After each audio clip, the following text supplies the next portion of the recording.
नासरीन, जाती भरसां पोहरियतन सां भरियल शहज़ोर गाड़ी मेन पिंगारी ब्रांच में किरी पई आहे।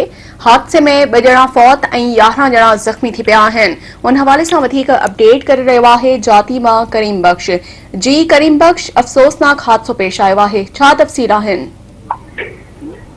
जी बिल्कुल, यो तमाम अफ़सोसनाक वाक़ियो पेश आयो आहे। जाती शहर भरसां मेन पिंजारी ब्रांच जे रस्ते सां कमंद जे पन सां भरियल पोरियतन जी शहज़ोर ब्रांच में जेका कल्टी थियण सबबि 2 ॼणा सुजाल सैदपुर वासी नौजवान पोरित ज़हीर मला ऐं सलीम मला मौके ते फौत थी विया आहिनि, जॾहिं त 11 पोरित शदीद ज़ख़्मी थी पिया।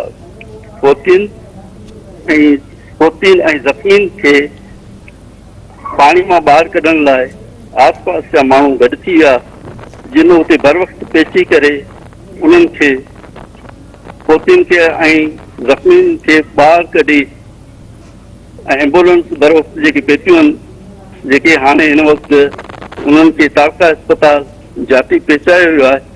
तव्हांखे ॿुधाईंदा हलूं त हे बोरियत सच जान खान लॻ माल जे चारे लाइ चयो पियो वञे त को कमंद जी का पन उहे उन सां ऐं कमंद जो बिजारो उहो खणी जेके सैदपुर वञी रहिया हुआ, त हीअ पिंजारी ब्रांच सां अचण जे करे रस्तो ख़राब हो, जंहिं वजह सां इहो वाक़ियो पेश आयो।